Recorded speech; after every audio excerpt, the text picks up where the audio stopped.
Back in Australia, $2,000 a month just doesn't get you far. But here in Thailand, it can buy you something the West just can't offer, an affordable, simple life. In this episode, I'm going to show you exactly what can be achieved here in Thailand on 2,000 Australian dollars a month. And at the end of the video, I'm going to break down my budget and show you exactly how much I spend each month here in Bangkok. My name's Jeff. Welcome to Aussie Nomad Life. I hope you can join me. Let me set the stage and preface this video with a few facts as to why I came to Thailand. Am I a washed up broke expat? No. Do I have a choice and can I afford to live back in Australia? Yes. Do I want to? Definitely no. Did I make bad financial decisions back home that forced me to leave? No. In fact, I have a very healthy investment portfolio that will see me out for a very long time. The only problem is I can't access this until I'm 60. I have a few years yet. So why did I leave Australia to live in Thailand? Well, almost a year ago, I was faced with a massive decision after being made redundant for the second time in 2 years. Stay in Australia and keep chasing a life that no longer appealed to me, or take a risk, challenge myself and pursue a life on my terms. For me, it was the perfect storm. I decided to take the plunge and go and do something that I was really good at, making videos and show the world in a positive light. My mission now, share and encourage a new way of life for anyone who's ever quietly wondered if there's another way. Good morning everybody, welcome to my humble abode here in Udam Suk in Bangkok. Now I know what you're thinking, not another cheap Thailand living video from another influencer. Well, for starters, I don't really like that word influencer. I don't see myself as an influencer. I like to do travel vlogs and my audience are old enough and intelligent enough to make informed decisions based on a YouTube video, right? I'm going to take you on a journey and just show you what my life looks like on a moderate budget. And also I'll preface by saying that, remember, my budget reflects a couple. There's two of us, so 2,000 Australian dollars, that covers two of us. Now, we're here for short term. I'll establish that. We're only here for 3 or 4 months because my girlfriend's doing some training around the beauty in the beautician world, and then we're planning to get back up to Isan country in mid-October, which I have to say I can't wait. I do dearly miss northeast Thailand. I love it up there. And again, Bangkok, I love it here, but is it my forever home? Absolutely not. The country is definitely for me, and I can't wait to get up there and make more village videos for you all out there. And when we kick off in October, I'm going to be touring around the whole of northeast Thailand and showing off all of the villages up there. I hope you can hang around for the video, and I hope that my information will help you and give you an idea of the sort of lifestyle that you can live here.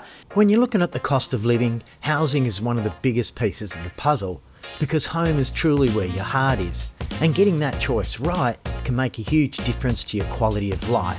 It's not always about finding the cheapest place to live. It's about finding a home that fits your lifestyle and the budget to suit.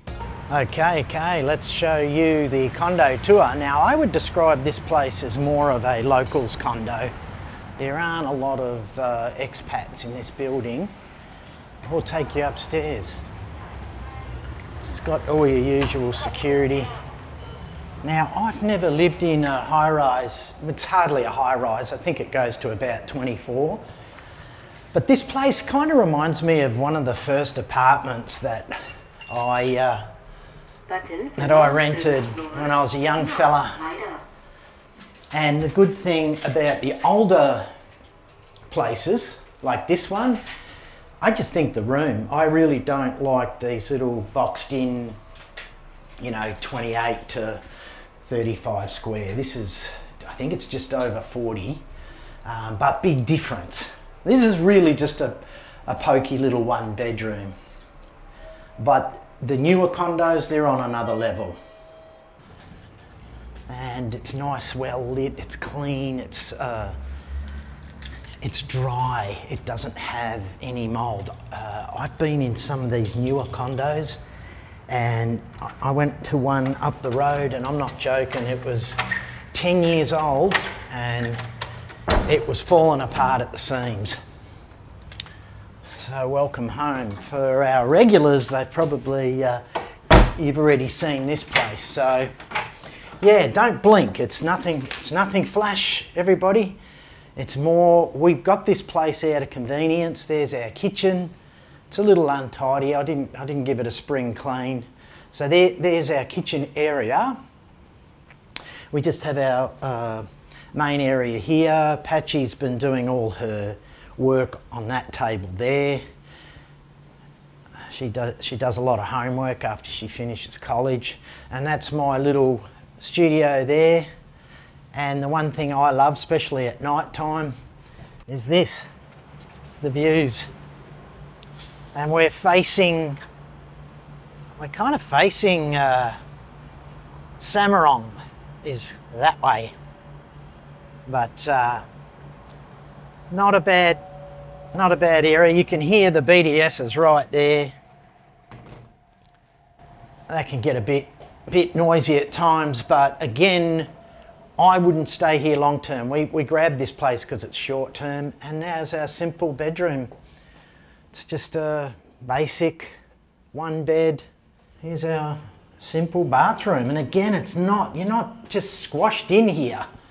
Like I find a lot of these newer ones, they're too small. You're not going to be able to live in one long term, I don't think. Maybe if you're young and you're single and it's just you, but even myself, personally, I couldn't live in the smaller units. I can stay for a couple of weeks, but nothing permanent. Okay, so this is our pool area down here, and it actually has a sauna over here. Now, they've got these tarps up here because they're doing some renovations. They're painting the exterior of the building, and they've covered the pool in these tarpaulins. So just ignore these, they're going soon. This is the pool area. Again, yeah, look at it. It looks like a zombie apocalypse with these tarps, because you get quite a bit of wind blows through here. But anyway, they've got a toilet, change room, and here is a little steam room, which I haven't used yet. We're going to have to put it to the test. Check it out. So it's got a sauna, a couple of showers. So yeah, not bad. Some lockers. And your pool area. It's a lovely area. Bit on the noisy side. We're right on Sukhumvit Road, so it's a bit noisy, but you know what? We're in a very, very good location, and that was the payoff there. And here is our little gym, which I do use. Definitely AC'd, so not bad, not bad. So yeah, it's got the basic facilities, and it's not too bad. When it comes to food and entertainment, you don't have to sacrifice it all just to save a few baht. You can eat well, you can get out, stay active and enjoy yourself. And if you know where to look and how to spend your money, I think that lifestyle is totally achievable on a moderate budget. Living on a basic budget doesn't mean you compromise on food. For me and Patchy, it's our #1 priority. We both love our food, but more importantly, we love our fresh vegetables and meats and produce. So from trial and error and my experience here in the last year, we opt to buy our meats and the Western foods from, you know, your bigger chains like Macro, and then we go to the markets mainly for fresh vegetables and fruit, because you just can't beat the cost and the freshness from there as well.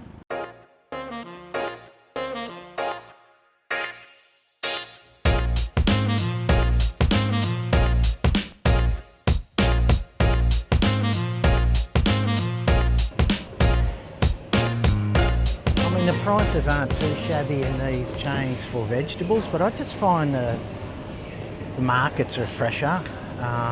You can see a lot of this stuff's refrigerated. You know what it's like, you get home and everything just kind of goes pear-shaped once it's out of the refrigeration, but for the most part it's not too bad. I mean, you've got broccoli here for 69 baht a kilo, looks pretty nice. Love me some broccoli. Patches just grabbed some potatoes. They're 39 baht kilo. Don't look too bad. Swadee Cup. And you've got these little boxes of 6, 270 baht. They're imported from New Zealand, right? Yeah. These from New Zealand? Yeah. Oh, from New Zealand. Yeah, yes, yeah. Oh, they're big, huh? Popular here. Very popular? Popular. Ah, yeah. Have a good day. You too. See, I can film in the shops here and no one cares. In fact, they love it. They don't have a problem. I don't stick the camera in people's faces, but only you can tell when they want to be involved. Like him, he just big smile on his face. Like, yeah, loves his job, loves his apples. So do I. Patchy loves her mushrooms, don't you, darling? Huh? Loves her mushrooms, man. Mushy mad. In fact, she loves her mushrooms that much, she watches these videos on TikTok where they're picking mushrooms. She'll sit there all afternoon and watch people picking mushies. Each to his own, right? Alright, here's something you want to check out. Here we go, boys. We got the frogs. 145 baht. Skin on. I know someone who likes the frogs over here. You like froggy? Yeah, yummy. Most of the beef you're going to get here is from Australia, and in fact Harvey beef is from out where my town is down in Walpole. So on the way to Walpole there's a town called Harvey, and this looks like where they're all buying their meat. So Harvey beef, there you have it. So let's have a look. It's not cheap, but you're looking at 250 baht for one steak. To me that's almost Aussie prices. We'll check that. So over here they have got them pre-bagged up. We normally buy these pork mince. I get the pork mince and we make the chili con carne out of that. It's not bad, not bad. But again, I haven't had any issues eating meat from these trays. I'll tell you, these ribs look mighty fine. 200 baht a kilo for the big boys. But you've got the other ribs over here, 153 baht for a kilo. That's a ripper deal. If you like your ribs, you're going to be in heaven over here, and you're not going to pay a premium for it. Now I'm off the booze at the moment, so I'm not buying. I haven't bought beer for a couple of weeks now, but I used to buy over here. You can get a 15 box here. That's 15 Changi for 700. Let's round it off to 790 baht. Not bad, not bad. Problem is, you buy the cases, you're going to nibble in there every day. You'll have a couple here, a couple there. So here's the big one. I love my cheese, and again, I might buy one block every week or two. But you can see here, you got your Colby Vintage Tasty. It looks like they're home brand, but you know, you're looking at 200 baht for almost a half kilo block. I still think that's not bad. I still think that's pretty good. But I might indulge actually in some vintage this time, so we'll try that out. I got Edam last time, but someone over here doesn't like the Edam cheese. She didn't like it. I think she's had the cheddar, but I love, you know, any of the Edam, Gouda, all of that. I just love cheese. But now, one thing I got caught out here at Macro once is they don't take your international cards. They only take certain Thai bank cards, so you need to bring cash to Macro, because I got caught out big time. Wouldn't take my Wise card, none of this. So I don't think every Macro is the same, but just be warned, if you do come, bring some cash just in case, because I got caught out. 1,000 for 470 baht. Oh, you can tell we're on a diet. 1,400, that works out at roughly 60 Australian dollars for, you know, week's food for two people. You know, that's all the base stuff that we need. And now we'll go to the market after this and pick up some fruit and veggies. Probably be all in maybe, I don't know, 100 bucks if we're lucky. not bad. One of the big advantages of living in Thailand is the incredible amount of choice when it comes to food. Street food, local markets and fresh produce can all help keep your everyday costs down. The street food culture here is amazing. It's convenient and it's cheap. But for me, it's not something I want to rely on every day. I like to cook at home because I know exactly what's going into my food, and I think it's a better long-term approach for your health. So we found this place tucked in here. It's got an AC. It's really hot today, so we decided we'd come in and eat with an aircon. But this is a very interesting noodle place. I thought it was Korean. Is it Korean or not? Thai? No, Thai. Yeah, but it's looks very good. They do a little bit of hot pot. I saw the hot pot here. We were going to go for the hot pot. Look at that, not bad price, guys. All right, before we destroy our meals, this one.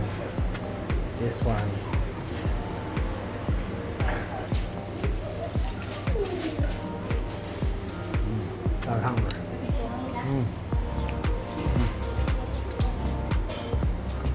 Let me try it too.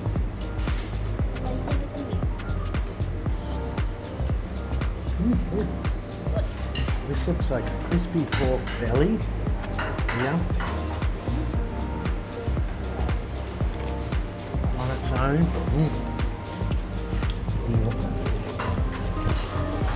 The sauce is just popping with flavour. Wow, that was absolutely worth it. We were able to enjoy that in a little bit of luxury with the aircon, but the food was awesome. Living on a moderate budget doesn't mean you have to stop living an active and healthy life. Here in Thailand, there are plenty of ways to get exercise, get outdoors and keep yourself moving without spending a fortune. The goal isn't simply to spend less here, it's to get more out of the money you do spend and still enjoy the life you're living. Well, look who we're with again. Hey. Steve is back, but this time he's driving a car in the middle of Bangkok. Very impressed. So how long have you been driving in Bangkok, Steve? I've been driving for around 4 years since I moved out here, pretty much driving straight away. So he's a veteran. And I can trust that he's not going to kill me in his car. We're off to Topgolf. I've actually been to a Topgolf in Queensland. It was on the Gold Coast and it is fun. So we're doing a positive activity that's reasonably good for you, depending on how much beer you drink. Topgolf Megacity is a high-tech driving range with swanky lounges, drinks and golf games. The prices are extremely affordable and it gets even better when you have a large group, as you're paying for individual bays that can cater for up to 6 people. It's an extremely fun activity and totally worth the trip out to Samut Prakan.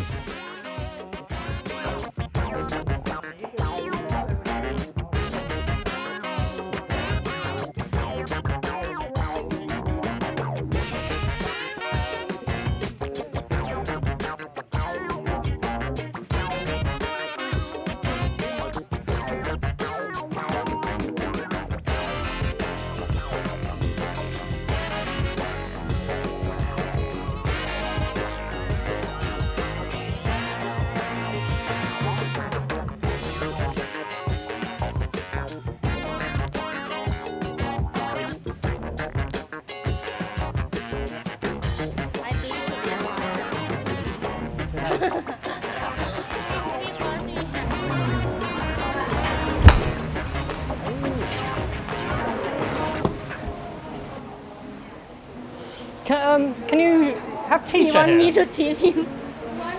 Okay, let's wrap this up. So here is my monthly budget here in Bangkok. For this condo, we're paying 20,000 baht a month. But the kicker there is it includes power, water, and the internet. It's fibre optic internet, 500 up, 500 down. Now, I would be budgeting probably 17 grand for your rent, minimum. I would budget 2,200 for power. We're running the AC 24/7 here because I'm working out of this space. So it's still pretty hot. Even though it's wet season, it's very, very humid and hot. So that was one of the things that appealed to me here, is I didn't have to worry about my utilities or my power bill blowing out. But I think $2,200 for your power is reasonable, and I would put $500 aside for your internet. I know you can get fibre optic for 500 baht a month, and water, you're looking around 300. Now, we get that all included for the 20,000, but I know that's what I spend up north. Now, food, including us going out, we're spending about 15,000 baht a month. That's for two of us. So we're going out on average once a day, and this is including me running down to 7-Eleven, buying some snacks here and there. So 15 grand's about it a month for the two of us. So that's not too bad. It's actually a lot cheaper than I expected. Also, you want to be putting about 3,000 minimum aside for insurance. That's basic cover. That's for strictly emergency. So you can spend a little or you can spend a lot. It depends on your coverage. Now, I go back to Australia quite often, and I have an auxiliary benefit that I do my dentistry and whatnot there if it's cheaper. It all depends, but for most part, I pay to play. So I'm paying for my medical or my dental because it still works out cheaper even with the insurance policy. So the insurance policy for me is really if I have some catastrophic medical emergency or a car accident or something like that. The other thing is I try and keep my risks low as well. I don't ride motorbikes here in the cities. I don't get on tuk-tuks, any of that. Anything that I can kind of cut back any risk, that's what I do. So for transport, probably spending around 2,000 a month, and that's catching the BDS, and we'll catch a Grab or a taxi from Macro when we're bringing our shopping home and that sort of stuff. Entertainment, I've put about 9,650 in there, and that includes kind of going to a nice place, you know, maybe for dinner. That's about it for us. Or I might go and have a few beers with some expats here and there. So I've put that in there. Not every month is the same though. I find, you know, one week you might spend a little, the next week you might spend a lot. It all depends. And of course, finally, your mobile phone, I'm paying 350 a month for my mobile, and that gives me everything. It gives me about 50 gig of data. I get X amount of phone calls locally. I never use it, and it just keeps me contactable here in Thailand. I get a Thai number, so it's very, very affordable. So there you have it. That's about what we spend per month. And remember, again, that's two of us. So if it's just you, if you're single, you know, I would still budget around the same, depending on the sort of activities that you get up to. But again, we're both kind of working. It's just a normal day-to-day life. Still going out whenever we can, whenever we have the time, especially on the weekends. I make sure that we get out on the weekends and we do some stuff together, and I do some dinners with Patchy as well. I hope you enjoyed this video. Thank you so much for sticking around, and we'll see you on the next one.